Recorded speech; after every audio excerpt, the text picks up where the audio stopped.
Yo, yo, yo, yo, what up? Canal in the house.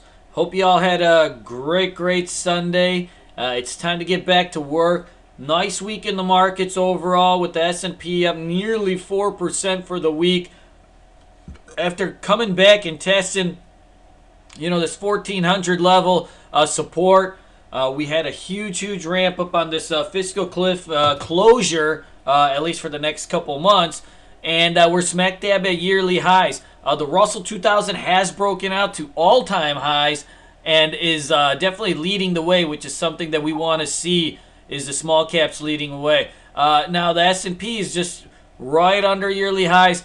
We are a little bit overbought. We're a little bit extended. To think that we just break out so easily, I don't know about that, right? The market never moves that easy. So, ideally, if we could just kind of hang around here for a few days, I think as long as we can stay above even 1450, I think that would be fantastic as we kind of just back and fill and build up some steam for a breakout. I think that would lead to a more sustained breakout than if we just Monday gap up and go above yearly highs. I think that would lead to probably a higher chance of failure and something we need to monitor. One of the things that you're always looking at is kind of your reward to risk ratios when you're looking at the market, and we've come a long way in the last couple days, and now we're under a heavy resistance where we faded before.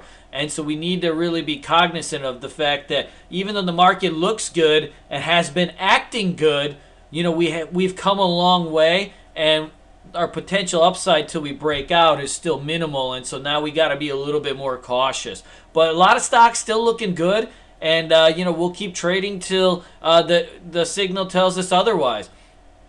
Watch list for the week. I got fold on watch for a potential short here. I have a feeling that this gap doesn't fill here, and if it does, we could see this thing come drift right back to the $3 level. This has been just basically a short squeeze for the most part, and looks like the run is over. HLF, same type of thing. After the huge breakdown, we've gotten back almost pretty much more than half the gains from the breakdown. And so I'll be watching very intensely, especially if we start fading here at the 20-day moving average for a potential short. As, we're short-term overbought. We're a little bit extended now. We've gotten back a lot of the gains, and, back down we can go. PPHM, I like this spot right here. If we get over 150, I think that this thing can really go. But we're basically just building a big 1 month flag here. Love the location, how it's on support.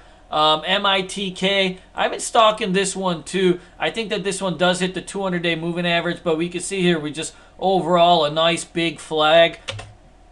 Dang had a rest day on Friday. I like the spot that this stock is in. I think that this thing, if we can just get a little bit of strength, will come out of range here.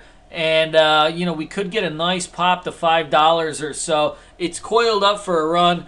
January play. I think that this one's definitely got some potential. Fro, like the location here, just how it's hanging out on support. Overall, the shippers were popping on Friday. If they keep going, I think that this one's in a good location.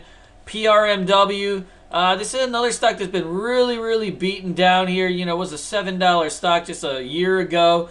And we're really coiling up right under that 200-day moving average. If we can break, you can tell there's a lot of airspace on a stock like this.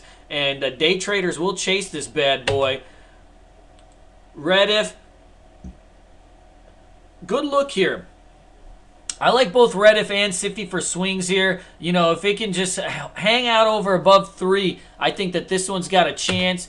BYD, just a flag in here under the 7 spot. If we can get it, I think we see a quick move to 750. Halo, once again, just chilling here at the 7 range. You can see tap. It keeps kind of stalling at this 7. And so I think if we can move out of this range, we should see a run to the 200-day moving average. CYTR needs a break over 2.